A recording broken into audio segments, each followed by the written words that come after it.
Assalamualaikum warahmatullahi wabarakatuh.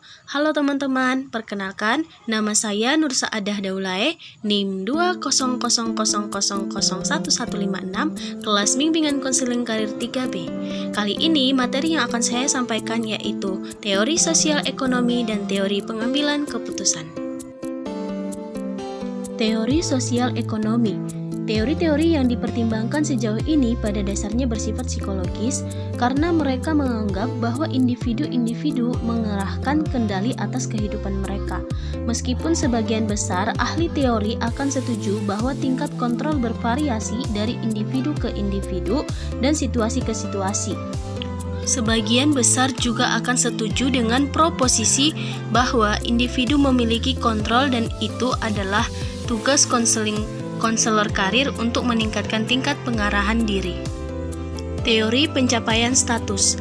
Menurut Hodges dan Burrow, tahun 1984, 1990, 1996, publikasi Struktur Pekerjaan Amerika atau Blau and Duncan 1967 menandai munculnya teori pencapaian status atau SAT.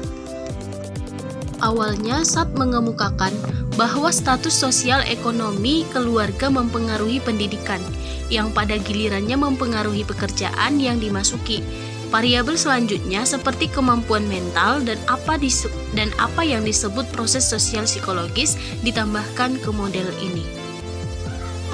Hodges dan Burrow tahun 1996 menyarankan bahwa sebagaimana model sekarang berdiri, asumsi dasarnya adalah bahwa status keluarga dan variabel kognitif bergabung melalui proses sosial psikologis untuk mempengaruhi pencapaian pendidikan yang pada gilirannya berdampak pada pencapaian pekerjaan dan pendapatan.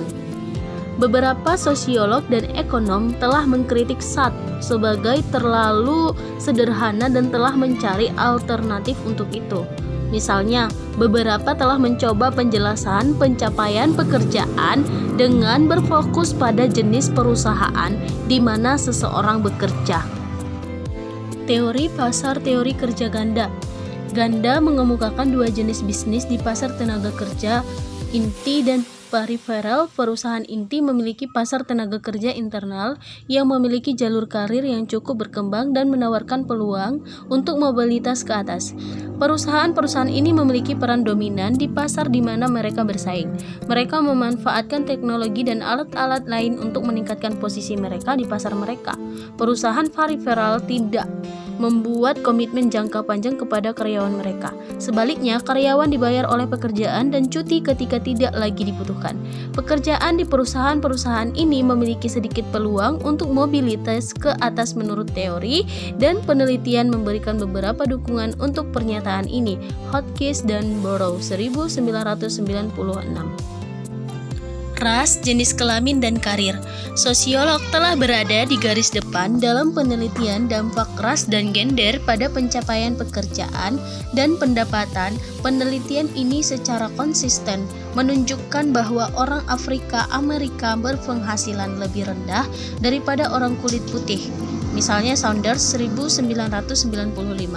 Data upah mengenai laki-laki dan perempuan menunjukkan pola yang sama, dengan penghasilan perempuan secara konsisten lebih rendah daripada laki-laki.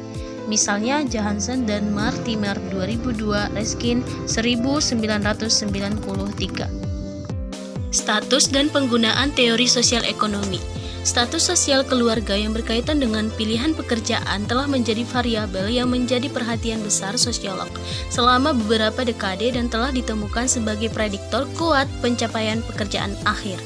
Penelitian seperti segregasi pekerjaan perempuan dan stratifikasi sosial ekonomi kelompok minoritas harus berfungsi untuk mengingatkan konselor karir dan lain-lain bahwa upaya luar biasa dalam praktek dan advokasi diperlukan jika masalah lama ini harus ditangani.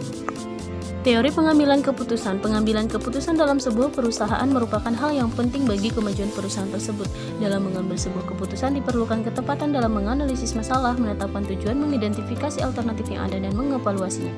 Di perusahaan manapun masalah selalu menjadi tantangan bagi setiap karyawan dan pimpinan perusahaan tersebut.